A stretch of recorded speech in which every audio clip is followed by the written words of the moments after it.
बाप रे बाप कौन से मारियो मारी। हाय हाय हाय कहीं इतना जोर से मार रहे भैया। ओए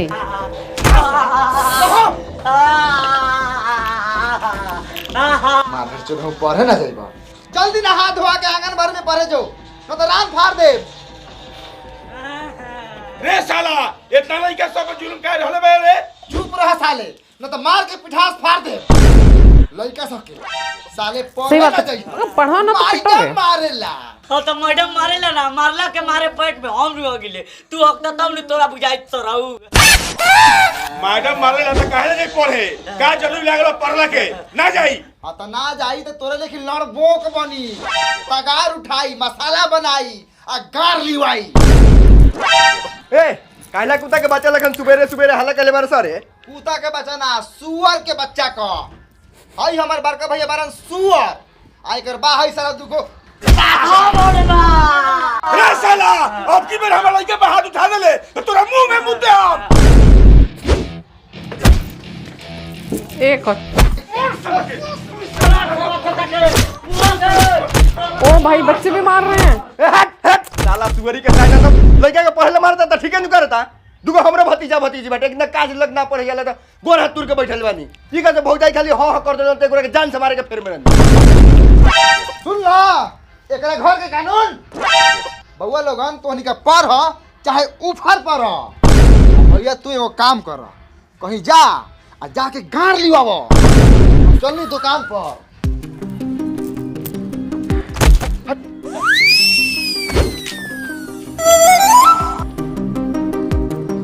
ओ सुबह बे भेज पढ़ भेज बिना पढ़ लिखल के अभी जमाना है। ए तो तू हमर लार ज्ञान झरले बारा लड़का सब पढ़ी ना ठेपा मारी।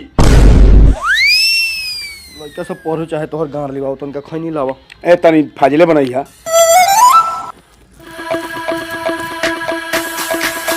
ओ भाई साहब मास्टर नहीं है।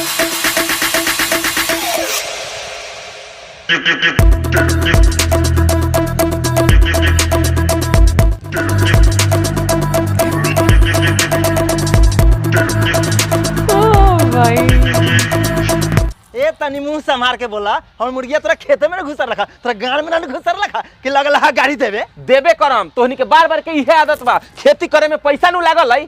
सुनो ना चाचा खेती बाड़ी में एगो तोरे ना सबके पैसा लागल है। हमरा मुर्गिया के इतना दिमाग रही तोरा खेतवा में मुताऊ ना जाए।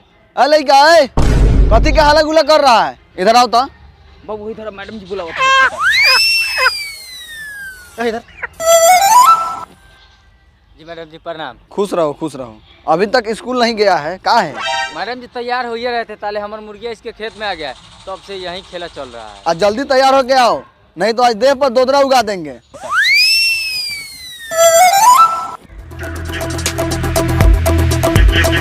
ओ मैडम जी है ने सुनी था का कहे जी कहिए ना क्या बात है। बात यही है कि रउआ हम पुतर के मार के फुला देले मानी चूतर। साला घर में बने रहता कबूतर पढ़े लिखे जाते नहीं के। ए सुनिए ना आप तो इका सुकल नरचट है का। नहीं कौन बोला है। हाँ तो लड़का गलती करेगा तो पिटाइबे ना करेगा कि उसको चुम्मा लेंगे। बात तो ठीक है कहता ही रहुआ लेकिन अगले बार से जगह देख के मारम। अच्छा ठीक बा तैयार करके भेजू हम अपन वाला मलहम रारू बेटा के चित्तर में मल देम ठीक हो जाए। भेजू अपना हाय हाय भगवान ने कितनी अच्छी मैडम है। का मैडम जी इतना झमका के लड़का सके पढ़ाए तो लड़का सुधरी की बिगड़ी। अभी तो लड़का के बाप मतारी के ऊपर बा हम कैसे कह सकतानी। बाप निमन होई तो लड़को निमन होई। हमर काम बा लड़का के पढ़ावे के आ खिचड़ी के साथ अंडा देवे के। बउओ मैडम जी अंडा देवलीन। हम तो कहियो नहीं खी देख ले पापा कहीं देतो होइहन तो अपने खा जात होइहन। है बोलेगा ज्यादा। टिफिन जब होता है तो खिचड़िया के साथ अपना बाप के आड़ खाता है। सुनिए ना मिस ज्यादा नहीं बढ़ाइए खीस न तो अब ये ले लेंगे किस। का भाई साहब राउर लड़को 12 बोला था आओ तुम पढ़ने सारा लड़का से तुम्हारे मुंह में मुतवा देंगे। हमारे नाम पर झरेलिया मैडम। झरेलिया मैडम। तैयार हो जो तू जीते। एक डंटा मरता तो कहीं एक डंटा और मार, ओकरा बाद तो हम समझिए ले हम। ठीक बा पापा जी।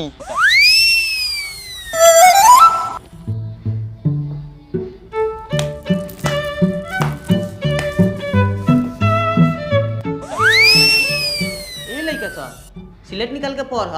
मैडम जी के आवे के टाइम हो गेल बा। हम तो दीतले तुम दिलाते हैं तब मैडम दीते। वाह मैडम जी जब गार में पेंसिल घुसावली तब बाप बाप क्या चीज आला हम कि तू आ हम समझावा तरी तो कह तरह मैडम से डराते हैं का। आंटी जी भूख लागल बाटे। तो हक के खा लो, टिफिन होई तब नु खिचड़ी मिली।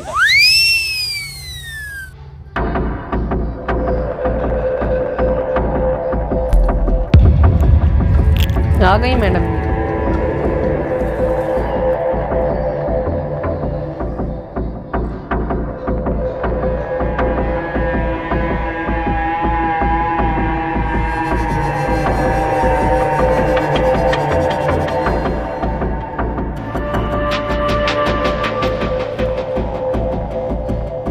कारे पादना के बेटा सा गुड मॉर्निंग तो निके मतारी करी है। हाँ बैठो अबे बैठो। अच्छा लगा ना। ई ना भेल बात। अगबे तो मिला तो मैडम वाला सवाल। आओ तुम लोगों को पढ़ाती हूँ। तो बच्चों क से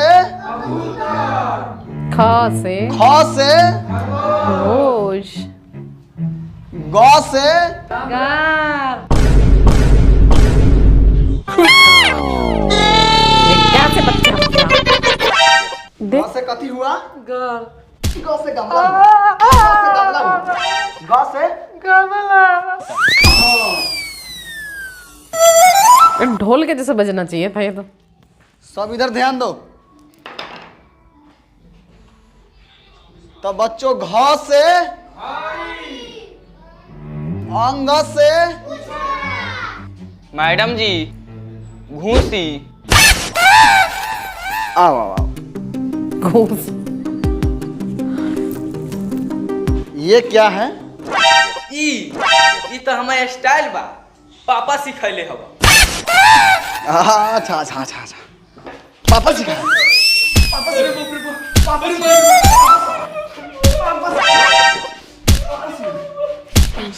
चल जाके बैठो। हम ना बैठो, हम जाई तेरी घर पापा के कह दम कि मैडम मरला का। मैडम जी खिचड़ी डबक गया है, हम जा रहे हैं घर।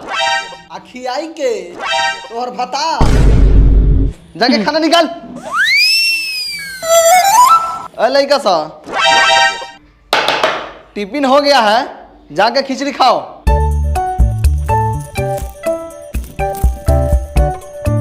हम लोग में दूध तल तलिए था। पहले एक करछुल ठूसा, ओकरा बाद दू करछुल ठूसिया।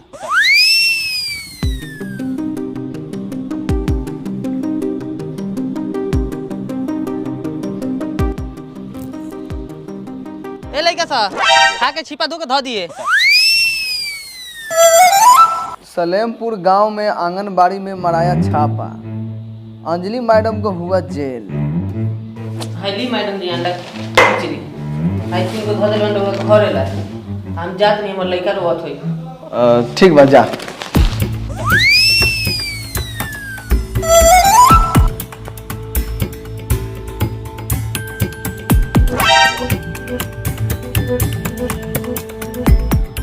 देखा गोरख भाई, परसों हमारा लड़का के मरले रहे, आज तोरा लड़का के मरले बा। धीरे धीरे ओकर मन बढ़ जाता है।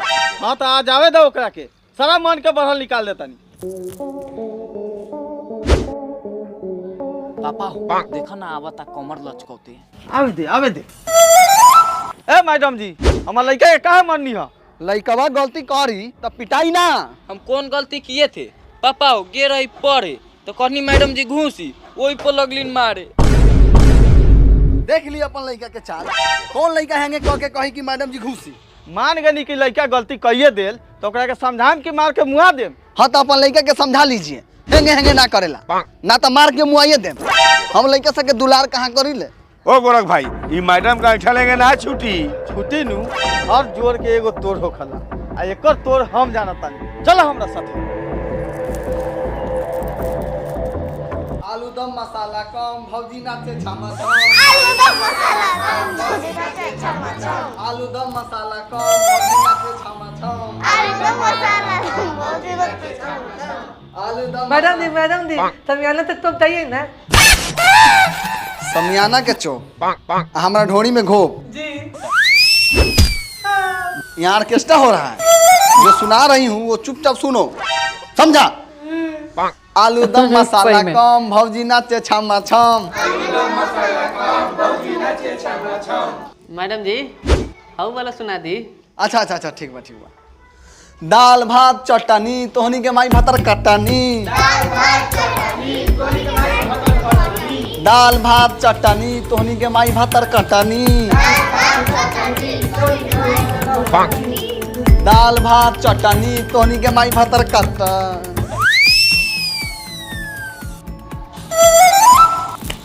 गए लग गए। बड़ा बढ़िया चीज सिखावत है लड़का सके।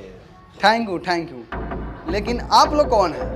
आप बिना परमिशन के अंदर कैसे घुसे? ओ मैडम जी, आपको वीडियो साहब नहीं चिन्हा रहेगा। प्रणाम वीडियो साहब, आइए बैठिए। आपके आंगनबाड़ी का कंप्लेन आया है मेरे पास। कोई गलत कंप्लेन किया होगा वीडियो साहब। हमारे पास बच्चे सबको कोई दिक्कत नहीं है, अच्छे से पढ़ाते हैं और खिचड़ी के साथ अंडा खिलाते हैं। झूठ बोलिएगा मैडम, कहाँ कोई अंडा देते हैं, खाली खिचड़ी तो मिलता है। तुम चुपचाप रहेगा। सर वो रोज थोड़ी आता है पढ़ने, कबो आता है, इसीलिए उसको पता नहीं है। लेकिन मैडम जी हम तो लो जाते हैं, हम तो टाइम नहीं देते हैं।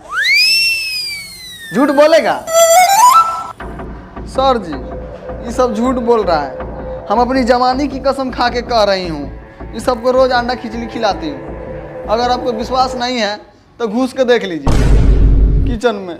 बस हमको पता है किचन में क्या बनता है क्या नहीं। बच्चा लोग तुम लोग का छुट्टी हुआ, तुम लोग घर जाओ। मैडम जी अब आप भी जाइए अपने घर। मिश्रा जी इनको इनका तोहफा दे दिया जाए।